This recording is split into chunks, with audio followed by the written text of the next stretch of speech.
2004 году доктор наук университета города Рейдинга в Англии Филиппа Дарбре исследовала образцы раковой опухоли груди и выяснила, что парабены присутствовали в 95% исследуемой ткани, то есть налицо связь между этими веществами и онкологией. Но что такое парабены? Это консерванты, которые используются не только в косметике, но и в пищевых продуктах. Все парабены – это полученные химическим путем сложные эфиры парагидроксибензольной кислоты. Но если сама кислота, которая содержится в ягодах и маслах, полностью безопасна, то ее химические производные довольно токсичны. Мало того, они накапливаются в организме. Исследования показали, что если регулярно мыть волосы шампунями, парабены накапливаются даже в материнском молоке. И хотя Американская медицинская ассоциация утверждает, что эти вещества полностью безопасны, тем не менее парабены запрещены во многих европейских странах.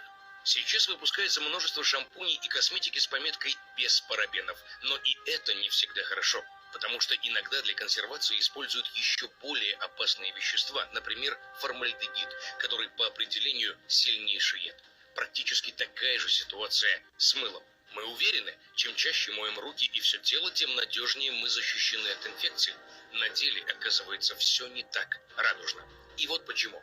В большинстве моющих средств мыльная пена образуется благодаря присутствию едкого натра. Причем его там довольно много. На килограмм жировой основы приходится примерно 425 граммов этого щелочного вещества. А у кожи реакция, как мы знаем, слабокислая. Поэтому щелочи действуют как наждак, буквально стирая с кожи защитный слой. Если вы натерли тело жесткой мочалкой, да еще хорошо намылили, вы тем самым лишили себя естественной защитной пленки. А дальше все предсказуемо. Через кожу вас начинают атаковать бактерии, иммунная система не всегда выдерживает. В результате активизируются вирусы и бактерии, живущие в дыхательных путях.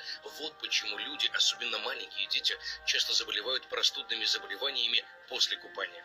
Что говорят в таких случаях? Ребенок распарился в ванной, а затем простудился. На самом деле, намыливая малыша с ног до головы, взрослые сами угнетают его иммунитет.